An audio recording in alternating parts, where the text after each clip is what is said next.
Hi friends, ఎలా ఉన్నారు? Welcome to our channel Telugu knowledge factors.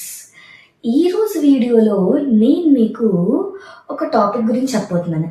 ఏంటి అంటే వరల్డ్లోనే most richest and powerful temple Tirumala Tirupati Devasthanam. మనం రెగ్యులర్గా దర్శనం చేసుకుంటూనే ఉంటాం, కానీ తిరుపతి గురించి చాలా మందికి తెలియని కొన్ని షాకింగ్ ఫ్యాక్ట్స్ ఉన్నాయి. ఈ వీడియోలో సైన్స్ ఎక్స్ప్లెయిన్ చేయని రహస్యాలు, secret rituals, hidden rules and unexpected mysteries అన్నీ డీటెయిల్డ్గా తెలుసుకుందాం. సో వీడియోని స్కిప్ చేయకుండా చివరి వరకు చూసేయండి. ఫ్యాక్ట్ నెంబర్ 1, వెంకటేశ్వర స్వామి ఆయన ఇంకా లోన్ కడుతూనే ఉన్నారు. మన లెగసీ ప్రకారం వెంకటేశ్వర స్వామి కుబేరుని దగ్గర లోన్ తీసుకున్నారు తన పెళ్లి కోసం. అయితే ఈ లోన్ కలియుగం ఎండ్ వరకు కూడా రీపే చేస్తూ ఉంటారు అని నమ్మకం. అందుకని భక్తులు ఇచ్చే మనీ, లడ్డూ సేవ అన్నీ కూడా లోన్ రీపేమెంట్ కోసం చేస్తారు. కానీ డైలీ రిచువల్స్లో కూడా మన కుబేర స్వామికి ఒక స్పెషల్ ప్లేస్ అనేది ఉంటుంది. ఫ్యాక్ట్ నెంబర్ 2, తిరుమల హిల్స్ మన హిమాలయస్ కంటే కూడా చాలా ప్రాచీనమైనవని ఒక నమ్మకం. మన తిరుమల హిల్స్ ఒక 2 బిలియన్ ఇయర్స్ కిందవి అని అందరి నమ్మకం.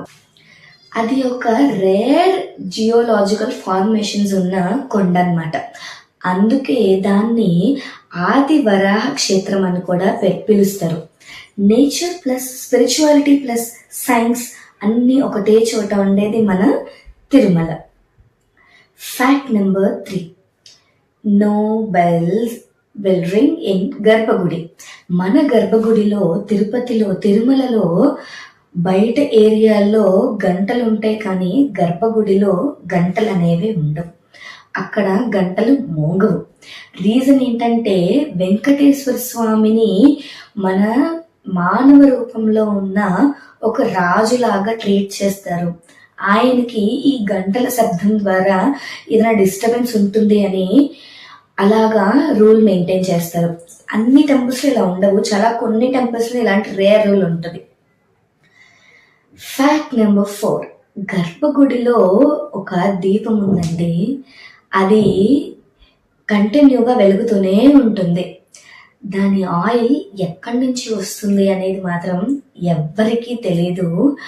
ఆ దీపం వెలగడానికి ఒక ఆయిల్ సోర్స్ కావాలి కదా, అయినా కూడా వెలుగుతూనే ఉంటుంది. అది ఎక్కడి నుంచి వస్తుందో కూడా తెలియదు. అండ్ బ్రిటిష్ టైంలో కూడా అదే ల్యాంప్ ఉండేది. సైన్స్ మాత్రం దీనికి ఏ ఎక్స్ప్లెనేషన్ ఇప్పటి వరకు ఇవ్వలేకపోయింది. ఫ్యాక్ట్ నెంబర్ 5, మన వెంకటేశ్వర స్వామికి నిజంగా హెయిర్ ఉంది. ఈ బాలాజీ విగ్రహానికి ఉండే హెయిర్ గురించి విన్నారా ఎప్పుడైనా? మన తిరుమలలో వెంకటేశ్వర స్వామి విగ్రహానికి జుట్టు ఉంటుంది. ఎన్నిసార్లు ఆ అభిషేకాలు, స్నానాలు ఇవన్నీ చేసినా ఆ జుట్టు అనేది ఆయనకి పోదు, ఊడిపోదు.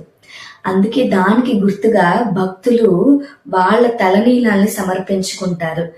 దీన్నే వీళ్ళు ఇలా చేసి దీన్నే ఒక సాక్రిఫైస్ అండ్ డివోషనల్ సింబల్గా చూస్తారు.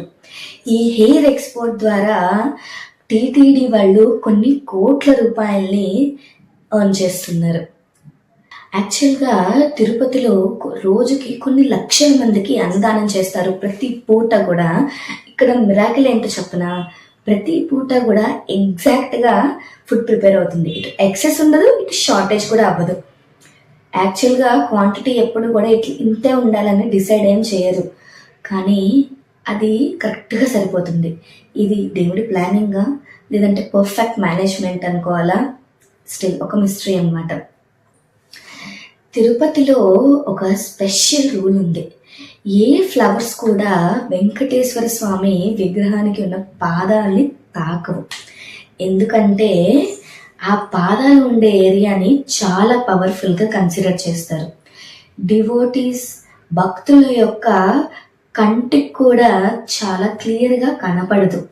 దర్శనం టైంలో మన ఐస్ స్ట్రైట్గా చూడకుండా స్లైట్గా బెండ్ చేసి చూస్తారు. అదే రెస్పెక్ట్ ప్లస్ ఎనర్జీ బిలీవ్ అన్నమాట. తిరుపతిలో ఇంకొక ఫ్యాక్ట్ ఏంటంటే ఒక హై ఎనర్జీ జోన్ అన్నమాట తిరుపతి.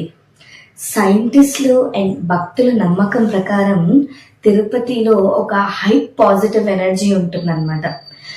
రీజన్ ఏంటంటే చాలా మంచి ఆక్సిజన్ లెవెల్స్ ఉంటాయి, మెడికల్ ప్లాంట్స్ ఉంటాయి అండ్ ఏన్షియంట్ రాక్స్ ఉంటాయి, అక్కడే ఫామ్ అయ్యాయి. అందుకనే మనం అక్కడికి వెళ్తే మనకి స్ట్రెస్ తగ్గి మన మైండ్ ఎంతో కామ్గా పీస్ఫుల్గా ఉంటుంది అండ్ భక్తులు కూడా ఎంతో ఎమోషనల్గా ఫీల్ అవుతారు. సో ఫ్రెండ్స్, తిరుపతి అంటే జస్ట్ ఒక టెంపుల్ మాత్రమే కాదు, అది faith plus science plus mystery plus devotion అన్ని మిక్స్ అయి ఉన్న ఒక డివైన్ ప్లేస్ అన్నమాట. యాక్చువల్గా మేము రీసెంట్గా వైకుంఠ ద్వార దర్శనానికి తిరుపతికి వెళ్ళామండి. ఎంతో ఆనందం వేసింది. మాకు లక్కీ డ్రాలో తగిలిందనమాట తిరుపతి. సో నేను, మా హస్బెండ్, మా అత్తయ్య, మా మామయ్య, మా నలుగురికి దొరికిందనమాట. మేము ఎంతో అదృష్టంగా భావించాము. అసలు యాక్చువల్గా కావాలని పెట్టలేదు మేము, అది ఏదో వస్తే వచ్చిందలే లేకపోతే లేదు అన్నట్లుగా పెట్టాము. కానీ మాకు తగిలింది, మేము ఎంతో ఆనందం పడ్డాము. స్వామి వారి అనుగ్రహం లేనిదే మనం ఆ కొండను కూడా తాకలేమండి. అసలు మనం ఆ దర్శనానికి ఆయన అనుగ్రహిస్తేనే వెళ్ళగలుగుతాము. అలాంటి ప్రదేశం తిరుపతి. మీరందరూ కూడా వెళ్ళి అక్కడికి ఆయన దర్శించుకోండి, ఆయన కృపకి పాత్రలు కండి. సో ఈ ఫ్యాక్ట్స్లో మీకు తెలియని ఫ్యాక్ట్ ఏమైనా ఉందా? ఏదైనా షాకింగ్గా అనిపించిందా? మీకు కనుక ఏదైనా ఇంట్రెస్టింగ్గా అనిపిస్తే కమెంట్లో చెప్పేసేయండి. ఇలాంటి మిస్టీరియస్ ఫ్యాక్ట్స్ గురించి లేదా ఇలాంటి డిఫరెంట్ టైప్ ఆఫ్ కంటెంట్ గురించి మా ఛానల్ని లైక్ చేసి, షేర్ చేసి, సబ్స్క్రైబ్ చేసేయండి. ఓం నమో వెంకటేశాయ.